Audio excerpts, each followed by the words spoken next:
I'm trying to get centered here. Okay. I think we should be okay there. Yes. Tilt down a little bit again. Yeah, tilt a little bit again for me, Mr. Manning. Nope, that's too. No, yeah, too much. Yeah, just push it back a bit. Yeah. Is that okay? Yes, that's fine.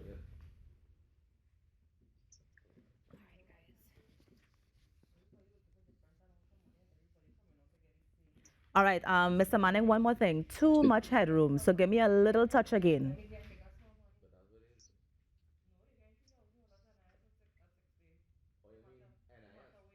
Trying to, it's on a little keyboard here, so it only has Yeah. certain grooves.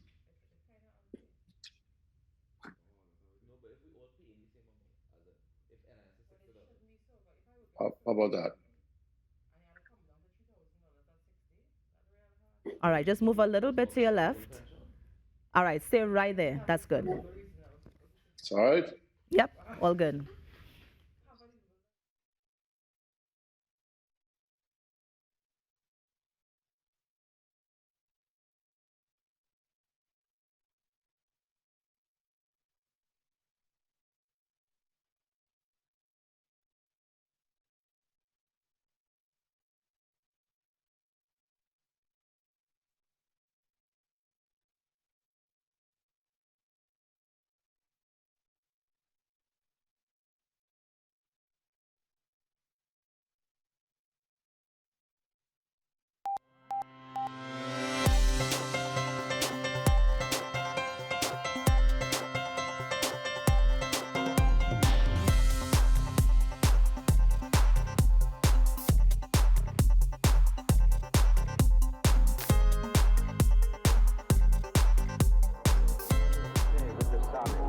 Behold, how good and how pleasant it is for brethren to dwell together in unity. Yeah, tell me how we coping. I see the signs that time turn off every light we open. Welcome back to the Now Morning Show on this Tuesday morning. It's just about 10 minutes before the hour of 7 o'clock. I'm Kimberly De Souza. Now, this morning, we're going to be talking about the consequences for delinquent employers who do not pay outstanding national insurance payments and what this means for employees who cannot get their benefits. With me to talk more about this issue is the Minister in the Ministry of Finance, Mr. Brian Manning. Mr. Manning, good morning. Thank you so much for joining us on Now. Hi, good morning. Thank you for having me. Good morning, Trinidad and Tobago. Hope all is well. Of course. Now, Mr. Manning, I heard the reports, I read the article, but I'm wondering, do you have a figure as to how many employers have been delinquent, and do you have a period that that figure covers? Yes. Well, from our research in the past, what the NIB would do is take a sample of the employers within the country, and then they would audit that sample in an attempt to discover those who have been delinquent. But we have gotten a system in place where we think that we can target those delinquent employers with far greater accuracy than we have in the past. And we anticipate that there are about 4,000 delinquent employers in Trinidad and Tobago when it comes to making NIS contributions for their employees. And now that we can, we think, better target those individuals after the amnesty period is over, which is December, we will decide whether there's an extension or not. If there's no extension, then we are going to directly target those individuals. We're giving everyone a 6-month period to settle their affairs. You know, coming out of COVID and so on, even if you were delinquent in the past, you have an opportunity now to do what you have to do to make those payments that you should have been making all along. After that, there's going to be very little tolerance for those who are not up to date on their NIS contributions. It's in an effort to protect the workers of Trinidad and Tobago who have worked so hard and would have thought that they were making their contributions, and to ensure that they can access some type of retirement benefit when that time comes. Now, Mr. Manning, can you tell us what this period would have covered? Those 4,000, is it for the last financial year? Is it for this financial year? What period? Yeah, we believe currently there are about 4,000 total. It would have covered the last financial year. The last financial year. And giving an estimate, do you know how much is owed? We don't have an exact figure. approximately what that would be. We do think that we would expect about 10% compliance in terms of those who have not paid yet, and we anticipate that that would equal hundreds of millions of dollars in outstanding payments. Of course, that is a lowball figure; it's a low estimate. We expect far more compliance than that, and it will significantly contribute to the fund and our ability to make payment to pay benefits on the other side. Right. Now, Mr. Manning, the amnesty, has it started already? Is it from July to December? From July to December, correct. Right. And what type of companies are included in this amnesty period? Every type that is not compliant. It's for everyone. As I said, we want to protect the workers and employees of Trinidad and Tobago, and that is why this was done. We give a grace period, and then of course we're going to have much higher penalties than we had before. All of this was discussed in the Senate, and we felt at the Ministry of Finance that it was something that had to happen. We're having a general reform of the NIB or the NIS fund to ensure its longevity, coming out of the 10th actual report from the ILO. They gave us several recommendations, and we are gradually and steadily implementing the recommendations that came from that organization that we believe would be the most effective in dealing with the longevity of the NIS fund. We want to ensure that this fund is around for future generations, so our grandchildren's grandchildren, to ensure that they may receive benefits coming from the NIB or NIS fund. Not just retirement. You have to remember too, the NIB offers grants and payments for a host of other activities. So it's an extremely important part of our social safety net program.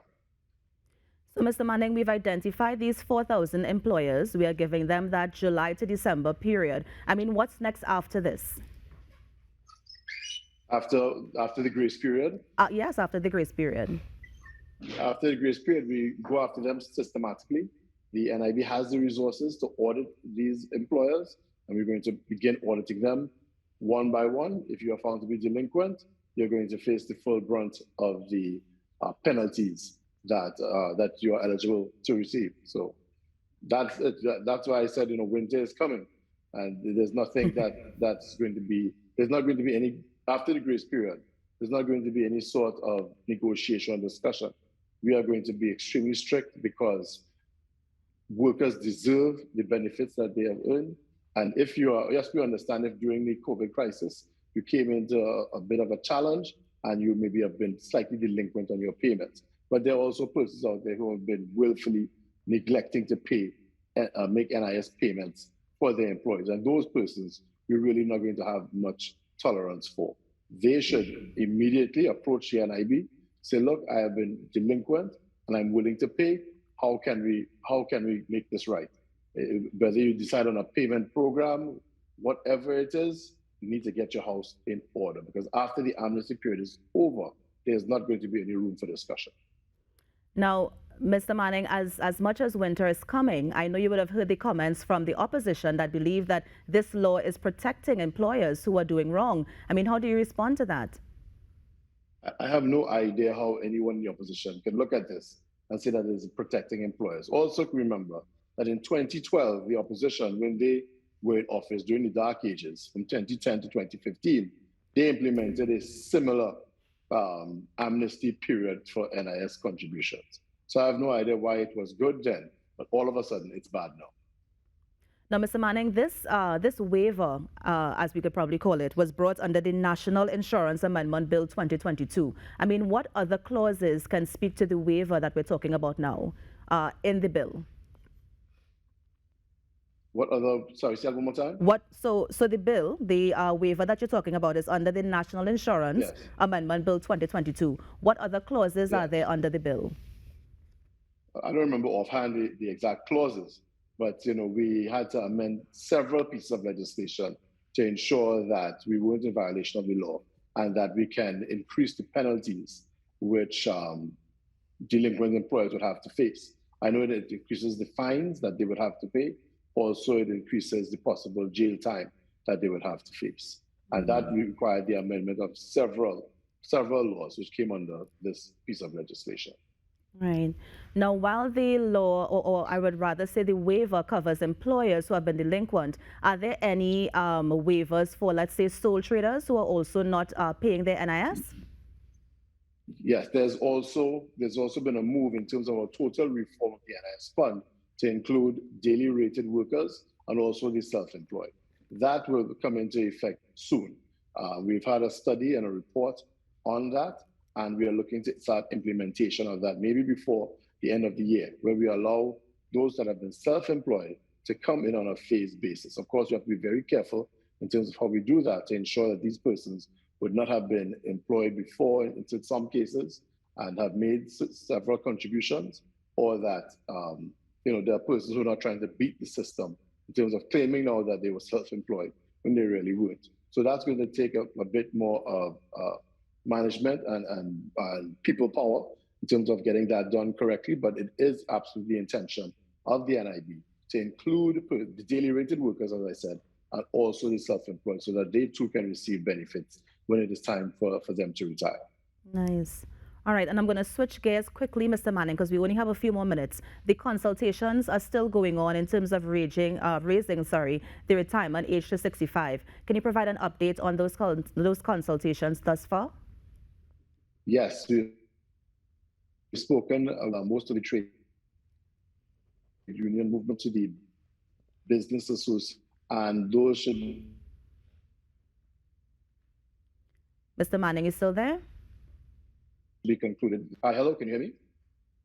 Hello? Okay, so you are now back, so you can start over again. Yes, I was saying that we believe that we've probably completed discussions with the trade union movement thus far. We've been meeting with the various regional business associations and the National Business Association. We believe by the end of the month, we should have completed these consultations.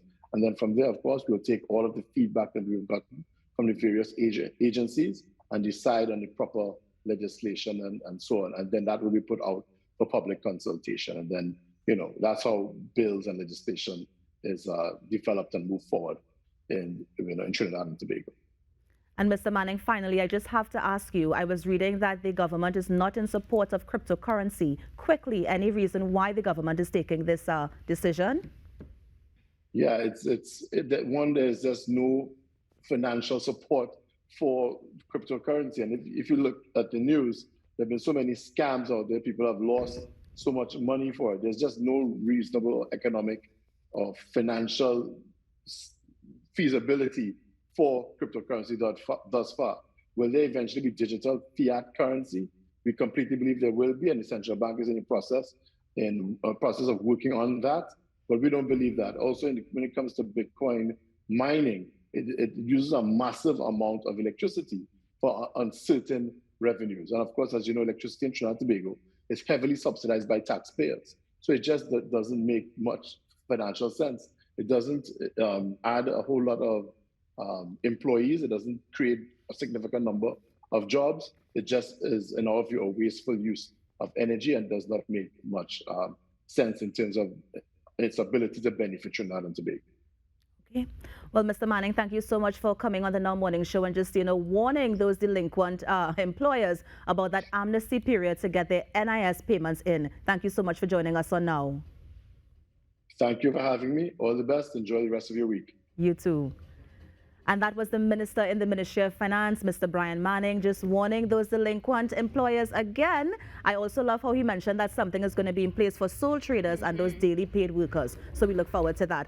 Birthdays, guys, quickly. Birthdays. I don't have any birthdays today, I leave it up to you guys. But what is going on with all this morning?